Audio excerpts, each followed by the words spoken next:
Hello students, मैं Priyanka O2N digital education के माध्यम से तुम्हें क्लास 10th का मैथ्स कराने आई हूँ। ओके, कल हमने एक्सरसाइज 5.2 के 10 क्वेश्चंस तक कंप्लीट कर लिया था। आज हम आगे से क्वेश्चन करेंगे। क्वेश्चन नंबर 8 कल की वीडियो में मिस था, तो आज हम स्टार्टिंग जो करेंगे वो क्वेश्चन नंबर 8 से करेंगे। आई होप कि कल मैंने तुम्हें क्वेश्चन 10 तक कराए थे तो तुम्हें समझ में आए होंगे। अगर क्वेश्चन समझ में आए हो तो कमेंट बॉक्स में जरूर लिखना। हाँ, अगर कोई क्वेश्चन समझ में नहीं आया हो या तुम्हें कहीं कोई डाउट हो तो उसे भी कमेंट बॉक्स में जरूर डालना। यहाँ पे लिखा है, चलो स्टार्ट करते हैं। यहाँ पे लिखा है NAP consists of 50 terms of which third term is 12 and the last term is 106. Find the 29th term. अभी आपको पता है कि कल टर्म का फॉर्मूला मैंने बताया था कि टर्म का फॉर्मूला क्या होता है, AN equals to A plus N minus 1 into D।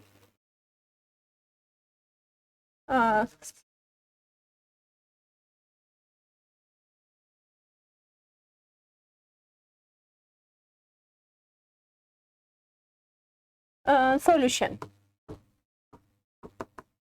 NAP consists of 50 term of which third term is 12।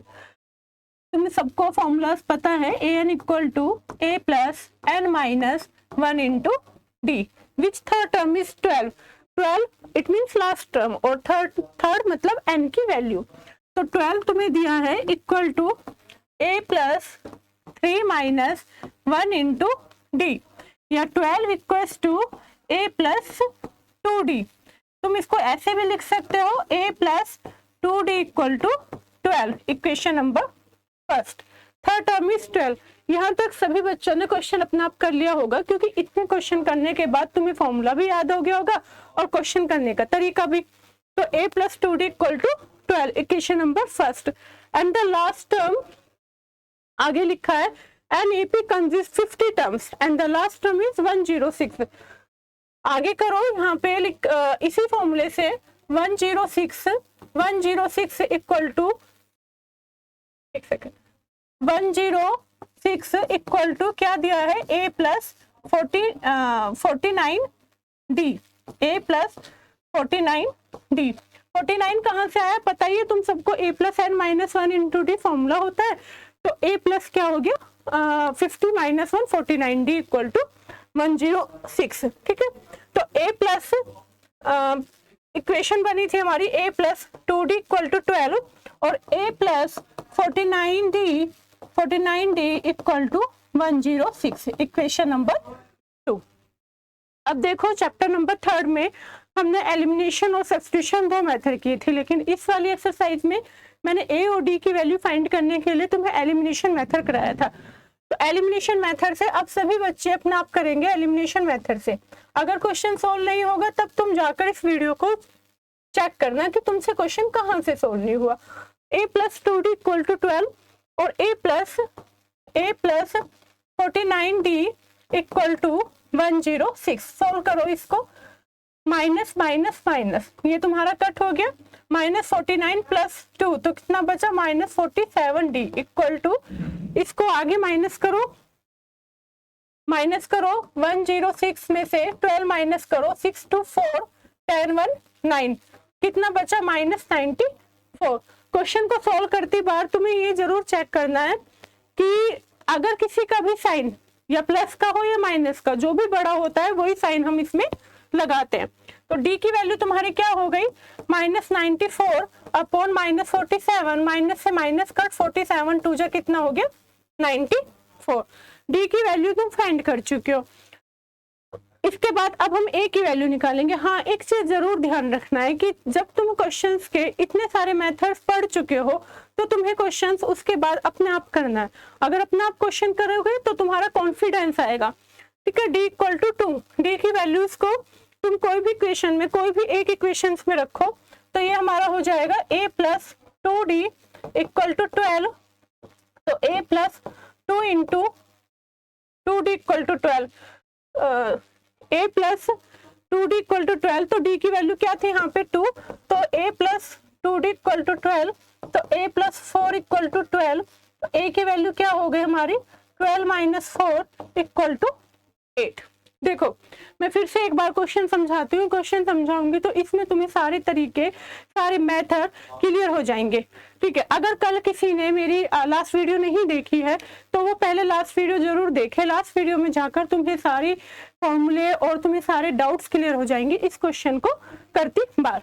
देखो मैं फिर से इसको, इस मेथड को फिर से बताती हूँ। लिखा है an A P consist of 50 terms of which third term is 12, third term is 12, तो then a plus 2d equal to 12। अब तुम सीधा सीधा इक्वेशन भी लिख सकते हो, तुम्हें कोई फॉर्मूला लिखने की जरूरत नहीं है। a plus 2d equal to 12। उसके बाद बोला है कि an A P consist of 50 terms, तो a plus 49d equal to 106, a plus 49d equal to 106। हमने दोनों इक्वेशन ली, दोनों इक्वेशन को एलिमिनेशन मेथड से हमने सोल्व करके a और d की वैल्यू फाइंड कर चुके हैं। अब उसने कहा है जब तुम्हें a और d की वैल्यू मिल जाए तो उसने कहा है कि फाइंड द 29 टर्म। अब तुम्हें 29 टर्म चाहिए, तो 29 टर्म के लिए हमें क्या फॉर्मूला होता है, a plus N minus 1 into D, A plus N minus 1 into D. तो a की वैल्यू हमारे पास क्या थी, a की वैल्यू थी 8 प्लस 29 माइनस 1 इंटू डी की वैल्यू क्या होगी, डी की वैल्यू हो गई 2। तो ये हो गया हमारे पास 8 प्लस 28 इंटू 2, तो 8 प्लस 56, 56 प्लस 8, 8 6 9 10 11 12 13 14 कैरी 1, तो 64। तो फाइंड द 29 टर्म कितना आ गया है तुम्हारा 64। ठीक है, फिर से क्वेश्चंस को अब मैं रिपीट कर देती हूँ कि इसमें 50 term of which third term is 12, तो a plus 2d equal to 12 और a प्लस 29 50 टर्म, तो a plus 49d equal to 106।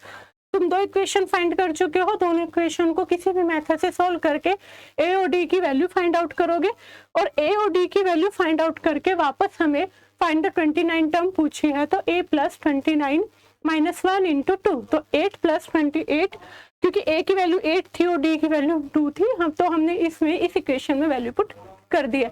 I hope तुम्हें क्वेश्चन समझ में आया होगा। अगर किसी को कोई डाउट हो तो वो कमेंट बॉक्स में जरूर लिखें। अब हम देखते हैं नेक्स्ट क्वेश्चन। क्वेश्चन नंबर 9 और 10 मैं कल की वीडियो में करा चुकी हूँ, आप जाकर मेरी लास्ट वीडियो को देखना, वहां पे तुम्हें 9-10 क्वेश्चन मिलेंगे। क्वेश्चन नंबर 11 देखो सॉल्यूशन। लिखा है which term of the AP 3, 15, 27, 39 will be 132 more than its 54 term। Which term, it means तुम्हें क्या फाइंड करना है, n की वैल्यू फाइंड करनी है। तो n की वैल्यू फाइंड करने के लिए यहाँ पे लिखा है, तुम्हारे पास इक्वेशन दे रखी है 3, 50, 15, 27 और 39 will be 132 more than its 54 term. तो पहले तुम्हें इक्वेशंस निकाल लेनी है इससे। a की 3, 15, a की वैल्यू कितनी दी है यहाँ पे 3 और d की वैल्यू कितनी दी है यहाँ पे 15 माइनस का 3 इक्वल टू 12। तो a की वैल्यू कितनी है 3 और d की वैल्यू 15 माइनस 3 12। मैंने तुम्हें बताया है कि हमेशा d की वैल्यू निकालने के लिए हम second term minus first term करते हैं, और मुझे उम्मीद है कि सब बच्चों को ये सब चीजें समझ में आ गई होंगी। यहाँ पे लिखा है which term of the AP, तो यहाँ फॉर्मूला क्या होता है तुम्हारा a plus N minus 1 into D, a plus N minus 1 into D will be 132 more than, will be 132 more than its 54 term, its 54 term, 54 minus 1 into D. Okay, यहाँ पे आगे देखो 3 प्लस एन माइनस 1, एन तुम्हें find out करना है, N minus 1, D की value क्या थी 12 इक्वल टू 132 प्लस ए की value 3 plus 54 minus 1 53 into D की वैल्यू क्या थी तुम्हारे पास 12। ठीक है, देखो मैं फिर से क्वेश्चन रिपीट करती हूँ। उसने लिखा है which term of the AP will be 132 more than its 54 term. क्या फाइंड करना है आप लोगों को, सबको n फाइंड आउट करना है। a की वैल्यू 3 दे रखी है, d की वैल्यू 15 माइनस 3 12 दिया हुआ है। इक्वेशन के इक्वल हमें 132 मोर देन दिखाना है इट्स 54 टर्म्स। ठीक है, अब तुम्हें क्या फाइंड आउट करना है, n की वैल्यू फाइंड करनी है। तो n की वैल्यू फाइंड करो 3 plus n minus 1 into 12 equal to 132 plus 3 135 plus 53 into 12। 53 into 12 करो, 53 इंटू 12, 2 3 जा 6, 2 5 जा 10, 1 3 1 5 6 3 6। तो क्या हो गया हमारे पास 135 प्लस 636, 135 प्लस 636 करो, 636 प्लस 135, 6 5 11 कैरी 1 3 6 7 617। तो क्या हो गया हमारा 771। ओके, अब हमारा यहाँ पे लिखा है 3 plus 12n minus 12 equal to 771। अच्छा, कुछ स्टूडेंट्स क्या करते हैं कि अगर हमें कोई भी इक्वेशन दे रखी हो तो ना तो उस इक्वेशंस में मल्टीप्लाई करेंगे और उसको ऐड कर देंगे। पहले तुम्हें इक्वेशंस में देखना है कि अगर कोई चीज प्लस में है तो उसको माइनस में लेकर जाओगे, मल्टीप्लाई में है डिवाइड में। लेकिन अगर उससे पहले ब्रैकेट है तो जो ब्रैकेट को ब्रैकेट के पास है, मतलब जो वैल्यू जैसे यहाँ पे 3 दी हुई है, तो पहले हम इस 3 को सोल्व करेंगे। कुछ स्टूडेंट्स क्या करते हैं कि 12 लिखा हुआ है जैसे n माइनस 1 इंटू 12, तो वो पहले 12 को उधर वाली साइड में ले जाता है और उससे क्वेश्चन गलत हो जाता है, और ना ही वो ब्रैकेट को ओपन करते हैं। तो इस चीज को ज्यादा ध्यान देना है सभी बच्चों को कि अगर हमारे पास कोई भी ऐसी इक्वेशन है तो हमारे पास ये जो 3 है, हम पहले उस 3 को सोल्व करेंगे, आफ्टर दैट हम 12 को सोल्व करेंगे। ओके, यहाँ पे देखो, यहाँ पे लिखा है 12n minus 12 plus 3 minus 9 equal to 771। तो 12n इक्वल टू 771 प्लस 9। तो 12n इक्वल टू 7 प्लस 9 करो सभी, 7 9 10 7 8 7, कितना हो गया 780। तो यहाँ पे हुआ हमारा n इक्वल टू 780 अपॉन 12। 12 5 जा 60, 12 6 जा 72, 12 5 जा 60। तो n की वैल्यू क्या आ गई 65th टर्म। ओके, 12 6 जा 72, 6 12 5 जा 60। ठीक है, देखो क्वेश्चंस को सॉल्व करने के लिए सबसे पहले सभी बच्चों को क्वेश्चंस को बड़े ध्यान से पढ़ना है, उसके बाद अपने आप नोटबुक में लेकर क्वेश्चन को सॉल्व करना है। उसके बाद भी अगर क्वेश्चन सॉल्व नहीं होगा तब जाकर तुम्हें वीडियो चेक करनी है। ओके, देखो क्वेश्चन नंबर 12। क्वेश्चन नंबर 12 में कोई हमें वैल्यू फाइंड नहीं करनी, सिर्फ एक सीरीज बनानी है और उस सीरीज में हमें चेक करना है कि वो टर्म्स इस क्वेश्चन के अकॉर्डिंग दी हुई है या नहीं दी हुई है। लिखा है 2AP, लिखा है 2AP have the same common difference, the difference between their 100 term is 100, what is the difference between their 1000 term। देखो 2AP है जिसका कॉमन डिफरेंस सेम है, हमें पता है, सभी बच्चों को पता है कि फॉर्मूला क्या होता है, an equals to a plus n minus 1 into d. वो बोल रहा है कि तुम्हारे पास दो AP हैं, दोनों का कॉमन डिफरेंस क्या है, सेम। सभी स्टूडेंट्स को पता है कि जो कॉमन डिफरेंस होता है उसको हम डी से डिनोट करते हैं। ठीक है, तो an equals to a plus n minus 1 into D. तो हमारा an इक्वल टू हो गया a plus 100 minus 1, 100 term is 100, 100 term is 100। तो a plus n minus 1 into d, इसको मैं a1 से डिनोट कर देती हूँ। ये हो गया हमारा a plus 100 minus 1 into D, equation number 1। तो इसको हम क्या लिख सकते हैं, a1 equal to a plus 99d। ठीक है, उसके बाद उसने लिखा है 100 term is 100, what is the difference between 1000 term. तो 1000 टर्म जब तुम निकालोगे वो क्या होगी हमारी, वो होगी हमारी a प्लस क्या हो गया हमारा ये 1000 टर्म, तो 1000 माइनस 1 इंटू डी, ये हो गया हमारा a plus 999d, equation number 2। ठीक है, इसी तरीके से तुम यहाँ पे a1 माइनस a2 ये वैल्यूज निकल चुकी है, इसी तरीके से तुम इसको B1 और B2 कंसीडर करके भी दो इक्वेशन बना सकते हो, और दो इक्वेशन बनाने के बाद A1 माइनस A2, अभी जैसे मैं इसको सोल्व करके दिखाती हूँ तुम्हें, जैसे यहाँ पे मैं इसको B1 से सपोज डिनोट कर लेती हूँ, B1 से डिनोट करने के बाद मैं इसको फिर से लिखती हूँ, तो A plus 99D equation number first third, and B2 equals to A plus 999D equation number fourth. अगर मैं इन दोनों का डिफरेंस निकालती हूँ A1 माइनस B1 का, और वो हमारे किसके इक्वल रखना है मुझे, difference between their 100 term is 100 के इक्वल लिखना है।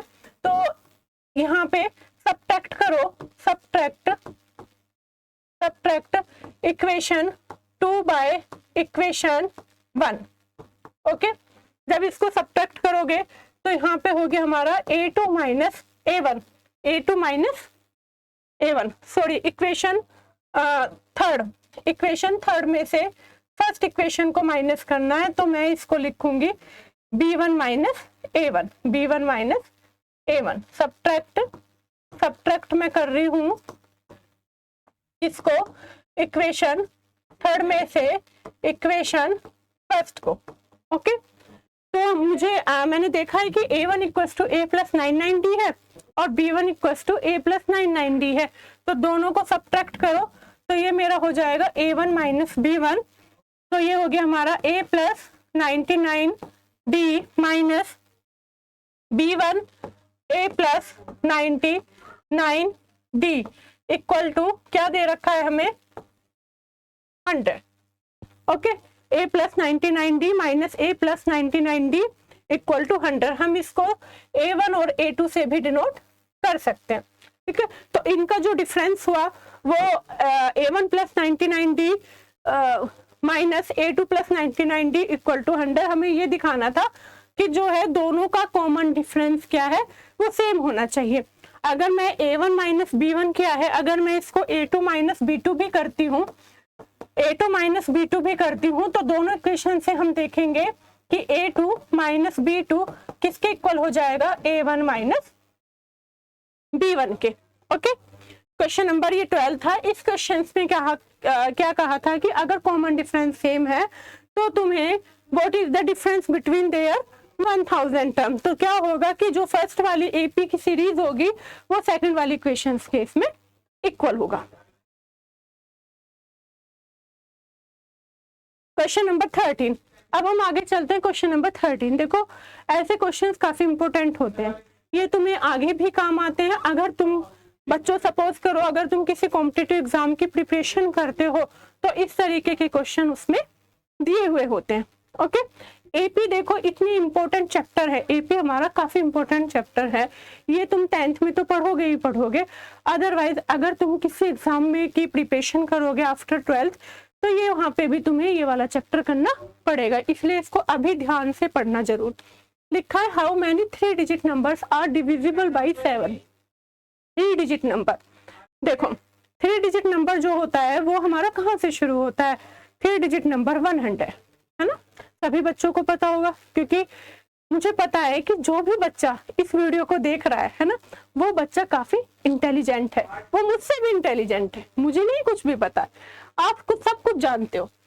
How many 3 digit numbers are divisible by 7, तो डिविजिबल बाई 7 हम ऐसा नंबर लेना है जो 7 से डिवाइड हो जाए, किससे डिवाइड हो जाए, 7 से, तो ये हो गया हमारा 101।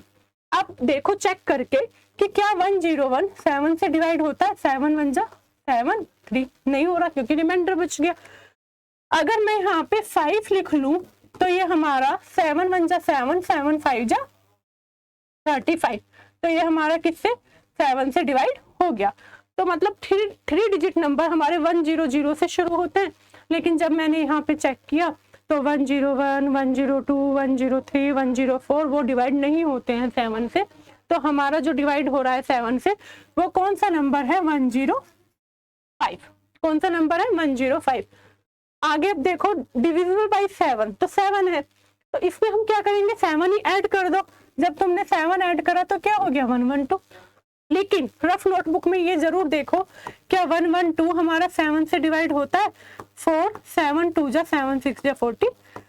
ठीक है, ये सिर्फ अपना डाउट क्लियर करने के लिए था कि एक बार हमने तो 105 में 7 ऐड करा और 112 लिख दिया, अगर वो 7 से डिवाइड हो रहा है तो एक बार तुम्हें जरूर चेक करना है। ठीक है, उसके बाद देखो डैश डैश डैश डैश, और हमारे जो नंबर है 1000 पे 4 डिजिट का नंबर बन जाता है, तो उससे जस्ट पहले जब उससे नंबर लोगे तो पहला नंबर क्या होगा?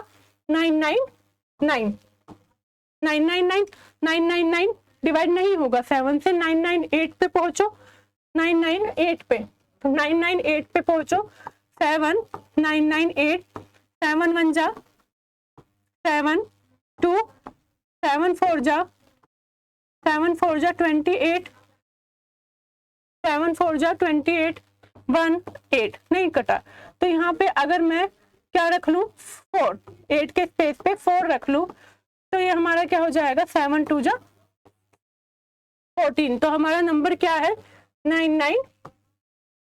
तो लास्ट जो नंबर होगा वो क्या होगा 994। 105 हमारा पहला नंबर है, 112 हमारा सेकंड नंबर है और 994 हमारा लास्ट का नंबर है। अब 994 को एक बार अगर फिर से किसी स्टूडेंट्स को डिवाइड करके देखना है तो वो डिवाइड करके देख सकता है, 7 1 जा 7 7 4 जा 28 और 7 2 जा 14, तो 7 से डिवाइड हो गया, तो लास्ट डिजिट नंबर क्या हो गया 994। ए की वैल्यू यहाँ पे आप चेक करोगे कि ए की वैल्यू क्या है 105, common difference d equals to 112 minus 105, तो कॉमन डिफरेंस वही आएगा 7। लास्ट डिजिट नंबर हम फाइंड कर चुके हैं, तो ए एन की वैल्यू क्या है हमारे पास 994, ए की वैल्यू 105, डी की वैल्यू 112 माइनस 105 और ए एन की वैल्यू क्या हो गई 994। तुम्हें क्या निकालना है, how many 3 digit numbers are divisible by 7, it means आपको क्या फाइंड आउट करना है, एन की वैल्यू फाइंड आउट करनी है। तो एन की जब वैल्यू फाइंड आउट करोगे तो फॉर्मूला हमारा क्या होता है, a n equal to a plus N minus 1 into D, तो ए एन की वैल्यू क्या हो गई 994, ए आप लोग फाइंड कर चुके हो 105 प्लस एन हमें फाइंड आउट करना है और डी की वैल्यू हमारे पास क्या हो गई 7। ओके, अब यहाँ पे तुम माइनस करो तो 994 minus 105 equal to n minus 1 into 7। ठीक है, 994 में से 105 माइनस करो तो 14 में से 5 माइनस करो, 6 7 8 9 10 11 12 13 14, कितना बचा 14 माइनस 5 9, इधर कितना बचेगा 8, इधर 9 में से 1 8, तो यहाँ पे क्या आ गया 8 8 9 equal to n minus 1 into 7। ठीक है, तो यहाँ पे हो गया हमारा 1 मिनट, यहाँ पे क्या हो गया हमारा n minus 1 equal to 8 8 9 upon 7, minus करो 7 1 जा 7, ठीक है 1 बचा 7 2 जा 14, 4 बचा 7 7 जा 49, तो n माइनस 1 कितना हो गया 127, तो n की वैल्यू क्या हो गई 127 प्लस 1 क्या हो गया 128 टर्म। ठीक है, यही आपका आंसर है। ठीक है, देखो इस तरीके के क्वेश्चंस अगर आपने यही क्वेश्चन बहुत ध्यान से समझ लिया होगा तो कोई भी ऐसा क्वेश्चन होगा तो आप उसे सोल्व कर सकते हो, चाहे वो टर्म का क्वेश्चन हो चाहे वो सम का क्वेश्चन हो। देखो टर्म का क्वेश्चन आपको अच्छे से पता है कि टर्म अभी तुम फाइंड कर रहे हो, तो टर्म का तुम कोई भी क्वेश्चन अगर अब दे दिया जाएगा तो आप सोल्व कर लोगे क्योंकि सभी बच्चे काफी इंटेलिजेंट है। हाउ मैनी 3 डिजिट नंबर, यहाँ पे 105 मैंने बताया था नंबर वो लेना है जो 7 से कट हो जाए।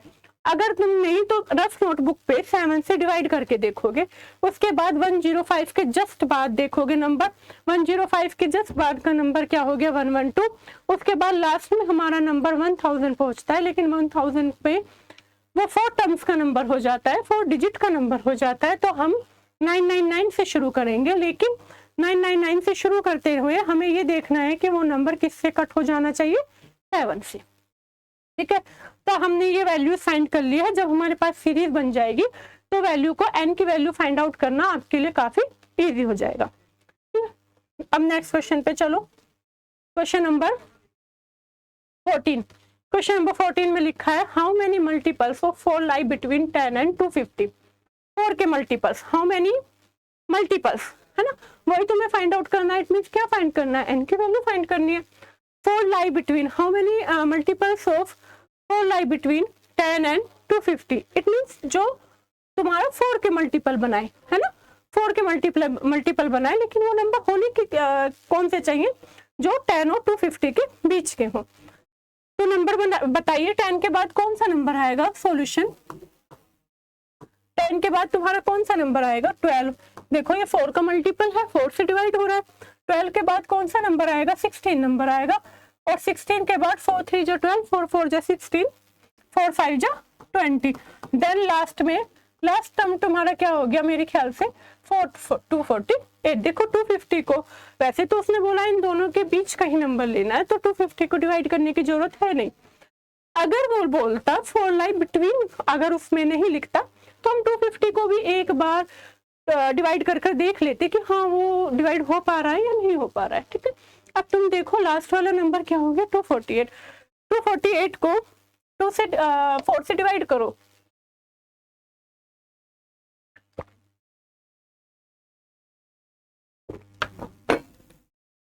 ठीक है, तो लास्ट वाला नंबर क्या हो गया, 248। ओके, तो हमारी ए एन की वैल्यू इसमें क्या हो गई, 248, ए की वैल्यू हो गई 12, डी की वैल्यू क्या हो गई 16 माइनस 12 4। अब तुम्हें क्या फाइंड करना है, एन की वैल्यू फाइंड करनी है। तो एन की जब वैल्यू फाइंड करोगे तो फॉर्मूला सबको पता है, सभी स्टूडेंट्स जानते हैं कि टर्म का फॉर्मूला क्या होता है। देखो जितने भी बच्चे हैं अभी तक उन्होंने जितने क्वेश्चंस करे हैं, सभी बच्चों को पता चल गया है कि टर्म का क्या फॉर्मूला होता है। मैं वो टर्म का फॉर्मूला बार बार हर क्वेश्चन में रिपीट कर रही हूँ, जिससे तुम्हें फॉर्मूले तो याद हो ही हो, साथ में क्वेश्चन करने का मेथड भी तुम्हें क्लियर हो जाए, है ना। तो n equal to 248 equal to a की value 12 plus N minus 1, n minus 1 आपको फाइंड करना है। और डी की वैल्यू देखो 4 के मल्टीपल्स है, तो डी कॉमन डिफरेंस भी तुम्हारा 4 होगा। सारे बच्चे क्वेश्चंस को, अब तो मुझे ऐसा लग रहा है कि तुम क्वेश्चंस, मैं क्वेश्चन बाद में सोल्व करती हूँ और तुम सबसे पहले करके बैठ जाते हो, है ना। तो यहाँ पे तुम क्वेश्चन देखो, लिखा है 248, ये इधर प्लस में है, किस में हो गया, माइनस में, equal to n minus 1 into 4। तो 8 में से 2 6, 4 में से 1 3 2, कितना बचा, एन माइनस 1 इंटू 4। ठीक है, 248 माइनस 12, तो 8 2 6 4 1 3 236 equal to n minus 1 into 4। आगे इस क्वेश्चन को सोल्व करो। इतने सभी बच्चे क्या करेंगे कि फटाफट इस इक्वेशन को नोट करेंगे और फटाफट वैल्यूज एन की फाइंड करके मुझे आंसर बताइए जल्दी से। तो आंसर हो गया हमारा, इतने मैं फाइंड आउट करती हूँ, n minus 1 sorry n minus 1 equal to 2 3 6 into 4, sorry 236 divided by 4। Okay, तो n माइनस 1 इक्वल टू 4 5 जा 20, कितना बचा 3, 4 9 जा 36, तो 4 5 जा 20, 4 9 जा 36, तो n माइनस 1 इक्वल टू 59। तो n की वैल्यू कितनी हो गई, 59 प्लस 1, 59 प्लस 1 60। ठीक है, तो उसने पूछा how many multiples of 4 lie between, तो वो क्या हो गया 60। ठीक है, सभी स्टूडेंट्स इस क्वेश्चन को ध्यान से देखेंगे और कोई भी डाउट होगा तो वो कमेंट बॉक्स में जरूर लिखना। Okay, question number 50। देखो अभी तक हम जितने भी क्वेश्चन कर चुके हैं सभी स्टूडेंट को क्लियर हो गया होगा। अगर कोई भी डाउट हो या कोई तुम्हें क्वेश्चन समझ में नहीं आ रहा हो या तुम्हें ये लग रहा हो कि हम इस क्वेश्चंस को और किसी और मेथड से भी कर सकते हो और तुम कुछ पूछना चाहते हो, तो वो कमेंट बॉक्स में आप सभी स्टूडेंट्स जरूर लिखिएगा। यहाँ पे लिखा है for what value of n are the nth term of 2AP 63 65 67 and 3 10 17 equal. n की वैल्यू तुम्हें फाइंड करनी है। सभी स्टूडेंट्स को पता है फॉर्मूला क्या होता है, दोनों वैल्यूज को, जो भी तुम्हें दोनों टर्म दे रखी हो उन दोनों को एक दूसरे के इक्वल रखोगे और एन की वैल्यू फाइंड आउट कर लोगे। ये तो तुम बहुत आसानी से कर सकते हो।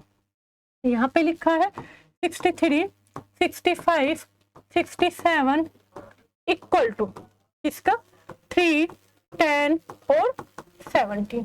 देखो कोई भी सीरीज जो होती है that that that dash, it means infinite तक होती है। अगर कोई हमें लास्ट में वैल्यूज दे दी जाती होती है, जैसे 3, 10, 70 और लास्ट में दे दिया जाए 54, तो वो तुम्हारी क्या होता है, टर्म लास्ट टर्म में हो जाती है और लास्ट टर्म की वैल्यू क्या हो जाएगी, 54। तो ऐसी सीरीज को हम फाइनाइट सीरीज बोलते हैं, जिसका हमें पता हो कि इसका एंड कहाँ है, और जिसका हमें एंड नहीं पता होता उसको हम इनफाइनाइट सीरीज बोलते हैं, इन्फिनिट भी बोल सकते हैं। तो 63, 65, 67 ये हमें दे रखा है। फॉर्मूला तुम्हें पता है, a plus N minus 1 into d equal to a plus N minus 1 into d. ठीक है, तो यहाँ पे 63 प्लस n की value n minus 1, 65 minus 63 2 equal to a plus 10 minus sorry n तो तुम्हें फाइंड आउट करना है, तो यहाँ पे होगा, एक minute, a plus n minus 1 into D, तो 3 plus n minus 1 10 minus 3 equal to 7। ठीक है, उसके बाद हमें n की वैल्यू फाइंड आउट करनी है। तो ये देखो इधर ये किस में है, 3 जो है वो इधर प्लस में है, दोनों वैल्यूज को क्योंकि इक्वल रखना था। तो 3 पहले इसको सोल्व करो, 63 plus 2n minus 2 equal to 3 plus 7n minus 7। Okay, अब इसे सोल्व करो, 63 minus 2 61, 61 plus 2n equal to 7n, 3 minus 7 4। ठीक है, इसको आगे 61 वो माइनस में इधर प्लस में आएगा, 7n माइनस 2n। आगे क्या हो गया, ये हो गया हमारा 7n minus 2n, 5n equal to 65। तो n की वैल्यू क्या हो गई, 65 अपॉन 5, 5 1 जा 5, 5 3 जा 13। तो n की वैल्यू हमारे पास क्या हो गई, 13 टर्म। ठीक है, फिर से एक बार देखो क्या करते हैं, कुछ स्टूडेंट्स ऐसे हैं जो इक्वेशंस को भी समझ के होंगे, वैल्यू भी पुट कर लेते हैं, लेकिन क्वेश्चन को सोल्व करती बार उसमें कहीं ना कहीं मिस्टेक हो जाते हैं, क्योंकि कभी कभी सोचते हैं मल्टीप्लाई में उधर डिवाइड में ले जाओ, वो ये नहीं देखेंगे कि हाँ पे 63 प्लस भी हो रखा है। तो पहले तुम क्या करोगे, ऐसे क्वेश्चंस को सबसे इजी तरीका होता है कि तुम ब्रैकेट को खोल दो। अगर तुम ब्रैकेट को खोल दोगे तो उसके बाद तुम्हें क्वेश्चन करने में आसानी होगी। देखो 63 plus 2n minus 2 equal to 3 plus 7n minus 7। उसके बाद जो होगा, दोनों तरफ अब तुम्हारा n भी है और विदाउट n वाली डिजिट्स भी हैं, तो हम क्या करेंगे, पहले हम विदाउट डिजिट वाली जो वैल्यूज है, जो हमारा नंबर है, उसको हम एक साइड रखेंगे, और जो हमें वैल्यू फाइंड आउट करनी है, जैसे n की वैल्यू फाइंड आउट करनी है, उसे एक तरफ रखोगे और फिर हम n की वैल्यू फाइंड आउट कर लेंगे। ओके, बाकी तुम सभी बच्चे हो इंटेलिजेंट, तो ये सब चीजें आप भी कर सकते हो। Question number 15। ठीक है, आगे लिखा है 16 क्वेश्चन। आई थिंक ये क्वेश्चन तो हम कर चुके हैं, लेकिन फिर से मैं तुम्हें ये बताती हूँ, चलो कोई नहीं, बताती हूँ फिर से। 16, 15, 16। ठीक है, फिर से देख लीजिए, कोई बात नहीं। यहाँ पे लिखा है question number 16, determine the AP whose third term is 16 and the seven term exceeds the fifth term by 12। मुझे लग रहा है शायद ये आपकी बुक में 10 क्वेश्चन है, और क्वेश्चन नंबर 10 मैंने कल की वीडियो में भी करा दिया था, लेकिन एक बार अभी ये क्वेश्चन अगर 16 के रूप में फिर से आ गया है, तो मैं इसको एक बार फिर से करा देती हूँ, जिससे तुम क्वेश्चन को फिर से समझ लो। यहाँ पे लिखा है determine the AP whose third term is 12। तो थर्ड टर्म मतलब a plus 2d। Determine the AP whose third term is 16। Third term is 16। नहीं, ये क्वेश्चन अलग है, सॉरी, ये क्वेश्चन अलग है, वो क्वेश्चन अलग था। एपी हमें डिटरमाइन करनी है, उसमें शायद हमें खाली डी की वैल्यू फाइंड आउट करनी थी, तो वो क्वेश्चन नंबर 10 अलग है, ये अलग है। थर्ड टर्म इज 16, तो a plus 2d equal to 16, एक equation. And the seven term exceeds the fifth term by 12। 7 term, तो 7 टर्म क्या हो जाएगा, a प्लस 6d 7 टर्म, तो a प्लस का 6d माइनस a प्लस का 5th term a plus 4d equal to 12। देखो ये इक्वेशन तुम्हें अच्छे से समझ में आ गई होगी, क्योंकि क्वेश्चन नंबर 10 में हमने ऐसी कोई इक्वेशन बनाकर उसमें हमने कॉमन डिफरेंस फाइंड आउट करा था। ओके, तो ये क्या हो गया हमारा, a plus 6d minus a minus 4d equal to 12। a से a cancel, 6d minus 4d 2d equal to 12, या 2d सॉरी या d इक्वल टू 12 अपॉन 2, 2 6 जा 12, तो d की वैल्यू क्या हो गई है, d की वैल्यू क्या हो गई, 6 हो गई है। अब यहाँ पे वैल्यूज रखकर हम क्या निकालेंगे, a की वैल्यू, तो हम निकालो फ्रॉम इक्वेशन फर्स्ट हम a की वैल्यू फाइंड आउट करेंगे, तो a की वैल्यू क्या होगी, a plus 2 into 6 equal to 16, तो a प्लस 12 इक्वल टू 16, तो a equal to 16 minus 12 equal to 4। ठीक है, तो a की वैल्यू क्या हो गई है 4 और d की वैल्यू क्या हो गई है 6। अब तुम a की और d की वैल्यू फाइंड आउट कर चुके, लेकिन उसने कहा क्या, डिटरमाइन द AP जो है, डिटरमाइन द AP, ये सभी बच्चों को पता है कि क्या होती है वो AP जो होगी, a plus d, a plus 2d और डैश डैश कहाँ तक, a प्लस nd तक। ठीक है, तो a की वैल्यू हमारे पास क्या हो गई 4 प्लस का 6, 4 प्लस 2 इंटू 6, तो क्या हो गया 4 10, 4 प्लस का 12। ठीक है, तो क्या हुआ 4 10 और 16, तो ये तुम्हारी क्या हो गई है AP, determine the AP। Okay, a minus ये क्या था 4d, determine the AP whose third term is 16 and the 7th term exceeds the 5th term by 12।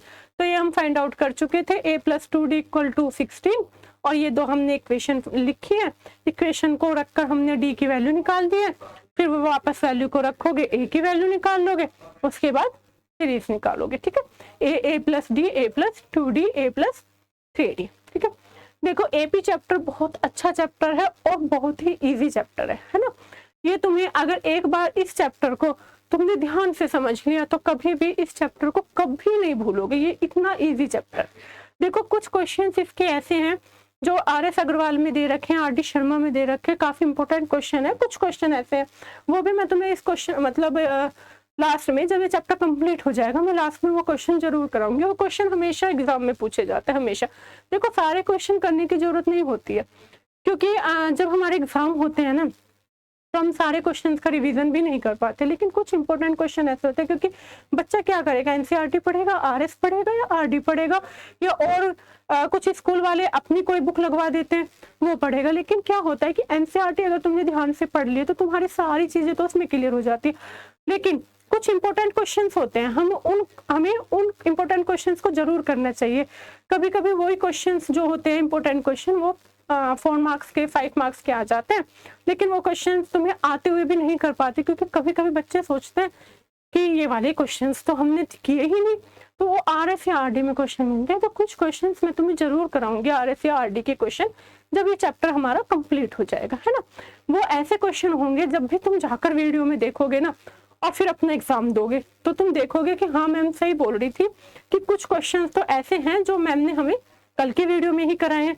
तो वो क्वेश्चन भी आप एग्जाम में जाने से पहले जरूर करके जाना, क्योंकि RS RD में क्वेश्चन बहुत ज्यादा होते हैं, इतने ज्यादा बच्चे क्वेश्चन नहीं कर पाते। तो अगर कुछ सेलेक्टेड क्वेश्चन अगर हम करा दें ना तो वो काफी फायदेमंद होते हैं, और सेलेक्टेड क्वेश्चन ही बच्चों को करने चाहिए, है ना, अदर बुक में से। लेकिन एनसीईआरटी का तो एक एक हमें बेस क्लियर करके चलना चाहिए। ठीक है, तो अगर तुम चाहते हो कि मैं RS में से RD के भी कुछ इंपॉर्टेंट क्वेश्चन कराऊं तो सभी बच्चे कमेंट बॉक्स में जरूर लिखें। ठीक है, क्वेश्चन नंबर 17 देखो, इसमें लिखा है find the 20 terms from the last term of the AP 3, 8, 13 to 53। Find the 20 term from the last term of the AP 3, 8, 13 to 53। देखो 20 term from the last term, क्या है फ्रॉम द लास्ट टर्म। अभी तक तुम term का formula जो भी पढ़ रहे थे, अभी तक तुम कहीं भी कोई भी क्वेश्चन तुमने, कोई भी वर्ड प्रॉब्लम तुमने जो भी किया उसमें कहीं भी फ्रॉम द लास्ट टर्म नहीं लिखा है। क्वेश्चन पे खाली टर्म निकाल दो, कॉमन डिफरेंस निकाल दो, या हमें डिटरमाइन द एपी कर दो, या फिर फर्स्ट डिजिट फाइंड करो, या टर्म फाइंड करो। लेकिन इसमें क्या कहा है, find the 20 term from the last term. It means क्या है फ्रॉम द लास्ट टर्म, यहाँ पे तुम्हें एक नया फॉर्मूला मिलेगा जो क्या होगा an minus n minus 1 into d. ठीक है, ये तुम्हारा न्यू फॉर्मूला है an minus n minus 1 into D. लेकिन सभी बच्चों को, सभी स्टूडेंट्स को ध्यान रखना है, अगर हम इस फॉर्मूला को अप्लाई करेंगे तो उसमें क्या होगा फ्रॉम द लास्ट टर्म या from the end digit, from the end digit या from the last term. I hope तुम्हें समझ में आ गया होगा। ठीक है, अब an क्या है, n क्या है, d क्या है, ये सब सब सब बच्चों को पता है। तो हमें an क्या लिखा है हमारा 253, माइनस n क्या है 20 माइनस 1, और d क्या है, d सबको पता है 8 माइनस 3 क्या हो गया 5। ठीक है, तो ये हमारा हो गया 253 माइनस 20 माइनस 1, 20 माइनस 1 क्या हुआ 19, 19 इंटू 5। तो ये हो गया हमारा 253 माइनस 5 9 जा 45, 4 कैरी 5 1 जा 5 9। ठीक है, 19 5 जा 95। ठीक है, माइनस करो 253 में से 95 माइनस करके बताओ मुझे भी। 6 7 8 9 10 11 12 13, 13 माइनस 5 8। अब क्या बचा यहाँ पे 4, 14 में से 9 माइनस करो, 10 11 12 13 14, कितना हुआ 5, यहाँ पे हो गया 1। तो 253 माइनस 95 कितना हो गया 158। ओके, ये क्वेश्चन काफी पूछ लिया जाता है एग्जाम में, क्योंकि क्वेश्चन थोड़ा सा अलग है, 1 मार्क में या 2 मार्क में जरूर आता है। एमसीक्यूज में भी आ सकता है, मल्टीपल चॉइस क्वेश्चन में ये भी पूछ सकता है कि write the formula from the last term या write the formula from the last digit, है ना। तो ये तुम्हें an minus n minus 1 question easy है, सिर्फ ये फॉर्मूला थोड़ा सा अलग है। ओके,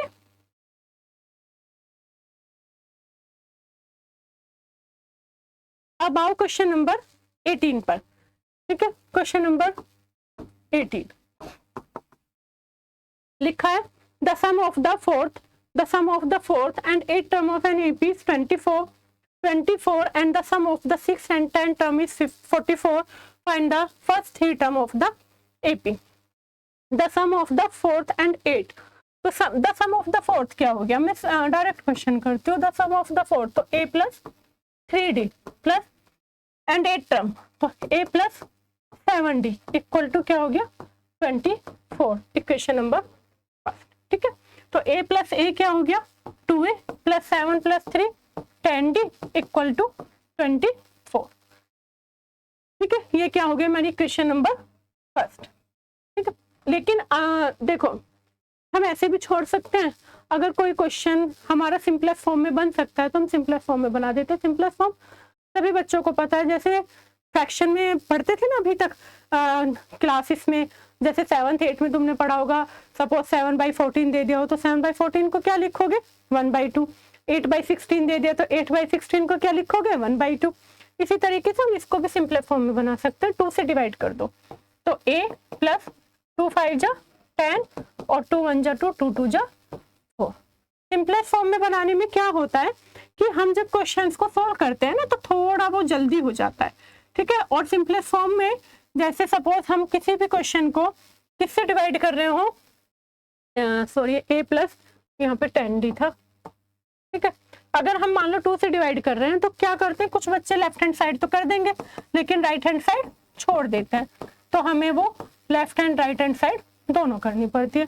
तो a प्लस 5d क्या हो गया हमारा 12 and the sum of the 6th and 10th term, तो 6th term a plus 5d and the 10th term, तो 10th टर्म क्या हो गया a plus 9d equal to क्या हो गया हमारा 44।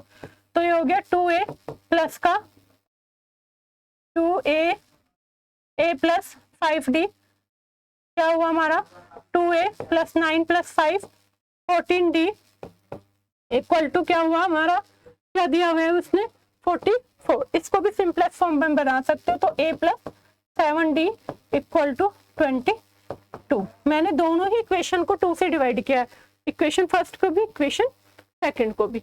अब इक्वेशन फर्स्ट और सेकंड को सोल्व करो, ठीक है, करो solve. a plus 5d equal to 12 थी, और एक थी a plus 7d equal to 22। Equation first, equation second, minus करो, माइनस माइनस माइनस, ये cut, minus 2d equal to minus 10। तो d की वैल्यू क्या हो गई, 10/2, 2 5 जा 10, d की वैल्यू क्या हो गई 5। अगर d की वैल्यू 5 हो गई है तो हम यहाँ से फाइंड करेंगे a plus 5d equal to 12, a plus 5 into 5 equal to 12, a plus 25 equal to 12, या a इक्वल टू 12 माइनस 25 कितना हो गया हमारा, माइनस का 5 to 3 माइनस का 13। ठीक है, हमने दो इक्वेशन फाइंड करी है, दोनों इक्वेशन को फाइंड करके a और d की हम वैल्यू फाइंड आउट कर चुके हैं। ठीक है, अब उसने क्या कहा, find the first three term, find the first three term. तो फर्स्ट थ्री टर्म क्या हो गई, a प्लस d और a प्लस 2d। तो a की वैल्यू क्या थी यहाँ पे, a की थी -13, d की क्या थी 5, तो -13 प्लस 5 -13 प्लस 2 इंटू 5, तो -13 प्लस 5 8 9 10 11 12 13 -8 -13 प्लस 10, तो क्या हो गया -13 -8 -3। ठीक है, ये क्वेश्चन था, आई होप तुम्हें समझ में आया होगा। The sum of the fourth and eight term of an AP. इस क्वेश्चन को देखो एक बार ध्यान से, अगर कुछ समझ नहीं आ रहा तो पूछो, एक सेकंड बड़े ध्यान से देखो।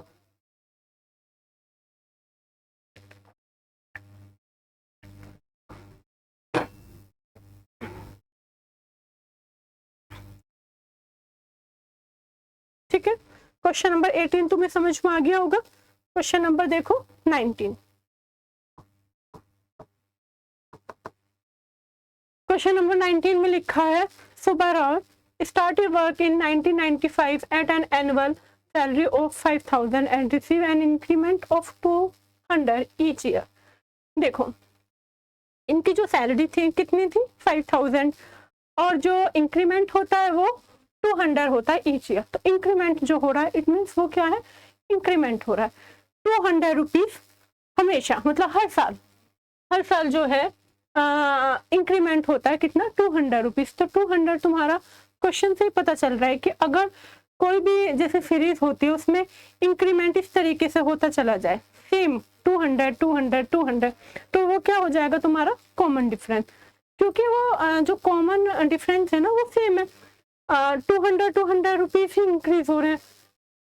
तो ये हो गया हमारा 5,000, 5,200 पहले साल, 5,400 सेकेंड ईयर, और कब तक होता है, जब तक कि वो कहां तक ना पहुंच जाए 7,000 तक। ठीक है, तो क्वेश्चन एपी बन गया। अगर क्वेश्चन में इंक्रीमेंट 200 ईच ईयर ना होकर पहले फर्स्ट ईयर 200 होता है, सेकेंड ईयर 400 होता है, फिर 600 होता है, फिर 800 होता है, तो वो तुम्हारी एपी नहीं बनाती है ना। तो यहाँ पे ए की वैल्यू क्या हो गई 5,000। देखो अभी तुम सिर्फ एपी पढ़ रहे हो, लेकिन जब तुम 11th क्लास में आ जाओगे तो तुम एपी भी पढ़ोगे हो, जीपी भी पढ़ोगे, है ना। एपी अर्थमेटिक और जीपी मतलब ज्योमेट्रिक। डी की वैल्यू क्या हो गई 5,200 माइनस 5,000, तो क्या हो गया हमारा 200।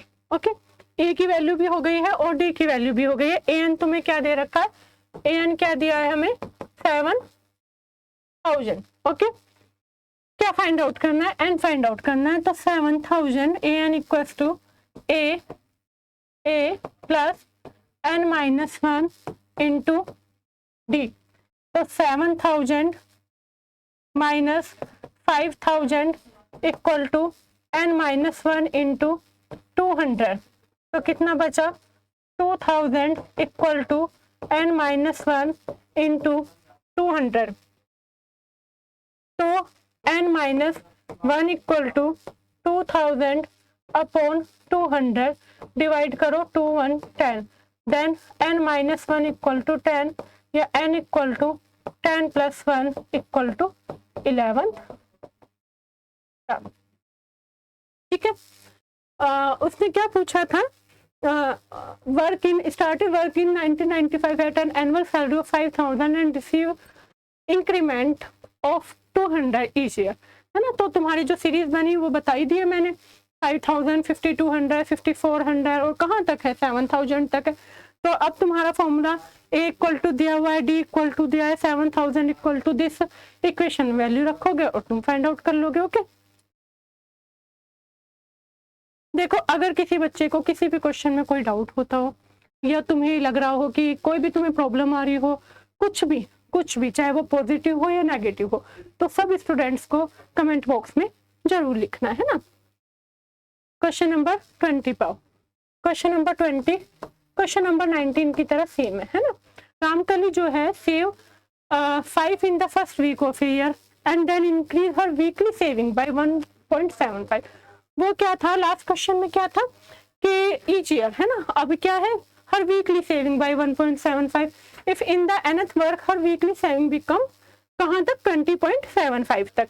तो क्या हुआ इसमें, एक 1.5 फिर 1.75 इंक्रीज होता है, क्या हो जाएगा 6.75 और कहाँ तक इंक्रीमेंट होता है उसका भी 20.75 तक। ठीक है, तो ए की वैल्यू हो गई 5, डी की वैल्यू क्या हो गई 6.75 माइनस 5, कितना बचेगा पता है तुम्हें 1.75। एन की वैल्यू फाइंड आउट करनी है, फॉर्मूला सभी स्टूडेंट्स को पता है, a n equal to a plus N minus 1 into D. तो ए एन क्या हो गया 20.75 equal to 5 plus N minus 1 into 1.75। तो 20.75 minus 5 equal to n minus 1 into 1.75। ठीक है, माइनस करो 20.75, माइनस करने के लिए पॉइंट के नीचे पॉइंट, तो 5 7 10 1 15 कितना हुआ 15.5 हो गया, 7 10 5 तो कितना बचा तुम्हारा 15.75 equal to n minus 1 into 1.75। ठीक है, n माइनस 1 इंटू 1.75, 5 7 10 में से 1 1 और 1 है ना। ठीक है, आई थिंक तो 1.75 20.75 माइनस 5 माइनस करना था ना, एक बार मैं चेक करती हूँ, मुझे लग रहा है कुछ गलती तो नहीं हुई है। 5.00 तो 5 20.75 5.00 तो 5 10, ठीक है 15.75। अब यहाँ से n की वैल्यू आपको फाइंड आउट करनी है, तो ये हो गया हमारा n minus 1 equal to 15.75 upon 1.75। ठीक है, देखो अगर न्यूमरेटर डिनोमिनेटर में सेम डिजिट बाद पॉइंट है तो वो कट हो जाती है, तो यहाँ पे कट कर दो, 1.75 से कट हो जाएगा। अब इसको डिवाइड करो, इसको डिवाइड करोगे 175 1575 डिवाइड करो, आई थिंक 175 जा 5 5 जा 25, 5 7 जा 35 37 80, 175 को हमें डिवाइड करना, 9 से डिवाइड करके देखो, 175 9 जा 9 5 जा 45, 9 7 जा 63 67 कैरी 9 1 जा 9 और 6 कितना हो गया 15, तो कितना चल गया 9 जा। ओके, तो 175 9 जा कितना होगा 1575, तो n इक्वल टू क्या हो गया 9 प्लस 1 क्या हो गया 10, क्या हो गया 10। ठीक है, सबको समझ में आ गया होगा क्वेश्चन। यहाँ मैंने बता ही दिया था कि फर्स्ट डिजिट तुम्हारी 5 हो गई, कॉमन डिफरेंस क्या हो गया 1.75, उससे दिया भी हुआ था, तो मुझे सीरीज बनाने की जरूरत नहीं थी, लेकिन मैंने तुम्हें सिर्फ क्वेश्चन अच्छे से समझ में आ जाए तो सीरीज बनाइए, है ना। ये खत्म हो गया, तो हमारा n की वैल्यू कितनी हो गई है 10। ठीक है, देखो जब मैंने कल की वीडियो बनाई थी उसमें क्वेश्चन नंबर 2 का सेकंड पार्ट कुछ मिस्टेक थी उसमें, आज मैंने वो सही किए जाकर उसके बाद क्वेश्चन नंबर 5 में भी शायद कुछ मिस्टेक थी, तो मैं वो दोनों पार्ट तुम्हें और सोल्व करा देती हूँ। उसके बाद तुम्हारी ये वाली एक्सरसाइज कंप्लीट हो जाएगी। और सभी बच्चों को बताना है कि तुम्हें वीडियो कैसी लगी और क्या कहते हैं, कोई डाउट तो नहीं है। सब बच्चों को कमेंट बॉक्स में जरूर लिखना है। देखो ये था क्वेश्चन नंबर 2 का सेकंड पार्ट, ठीक है, ये था क्वेश्चन नंबर 2 का सेकंड पार्ट। इसमें लिखा है, अब तुम ये क्वेश्चन अपना आप भी कर सकते हो, लेकिन फिर भी मैंने ये क्वेश्चन लास्ट में इसलिए लिए हैं कि अगर हो सकता है किसी बच्चे को कोई डाउट हो या किसी बच्चे से करने में कोई मिस्टेक हो रही हो, तो वो फिर ये बोलेंगे कि मैम ने तो ये क्वेश्चन कराया ही नहीं है। इसलिए मैंने ये क्वेश्चन लिया है आप लोगों के कहने पे। तो ए की वैल्यू हो गई -3 और डी की वैल्यू हो गई -1/2 -3। तो अब मैं थोड़ा फास्ट कर रही हूँ क्वेश्चन को, क्योंकि अब तुम्हें पता है डी भी हम कैसे फाइंड करते हैं और ए भी हमें कैसे फाइंड करना है।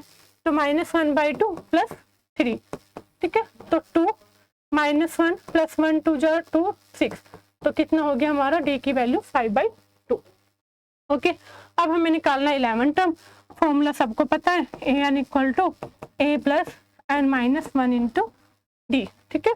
तो a की वैल्यू हमारे पास क्या है, -3 प्लस n की वैल्यू तुम्हें फाइंड करनी है और d की वैल्यू क्या है, 5/2, ठीक है। तो ये हो गया -3, n की वैल्यू फाइंड नहीं करनी, an की वैल्यू फाइंड करनी है ना, an की वैल्यू फाइंड करनी है। ये हमसे भी मिस्टेक हो जाती है बीच बीच में ना। तो 11 - 1 × -1/2, है ना। टीचर से भी गलती हो सकती है, ऐसा जरूरी नहीं है कि बच्चे गलती करते हैं, हम भी गलती कर देते हैं। कभी कभी हम भी प्लस में गलती कर देंगे, मल्टीप्लाई में गलती कर देंगे। तो -3 + 10 × -1/2, ठीक है। 11 - 1 × 10 × डी की वैल्यू क्या थी, डी की वैल्यू 5/2 थी। देखो अभी मैं बोल रही थी ना, गलती हो ही जाती है ना। तो डी की वैल्यू क्या थी, 5/2। तो ये क्या हो गया हमारा, 2 5 जा 10 और ये क्या हो गया, -3 प्लस का 55, तो -25। देखो आज पता नहीं कितनी गलती होगी। तो ये क्या हो गया हमारा, -3 + 5 5 जा 25, 25 - 3 कितना होगा, 22। आज इसका आंसर आ गया क्योंकि क्वेश्चन में कोई मिस्टेक नहीं थी। कल शायद यहाँ पे -2 लिखा था, यहाँ पे प्लस लिखा था, ठीक है। तो इसका कौन सा पार्ट हो गया हमारा, बी पार्ट, ठीक है।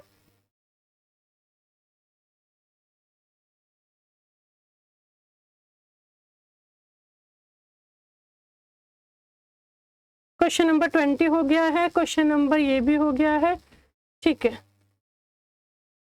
ठीक है। अब मुझे लगता है कि तुम्हारे सारे क्वेश्चन कंप्लीट हो गए हैं। अगर कोई क्वेश्चन मिस हो या कोई क्वेश्चन किसी को समझ में नहीं आया है तो कमेंट बॉक्स में जरूर लिखना है। आपको O2N के माध्यम से मैंने तुम्हें मैथ की एक्सरसाइज 5.2 कराई है। आई होप कि सभी बच्चों को समझ में आई होगी। अगर कोई डाउट है तो कमेंट बॉक्स में जरूर लिखें और अगर कोई डाउट नहीं है तो हमारी जो वीडियो है उसको लाइक करें, सब्सक्राइब करें।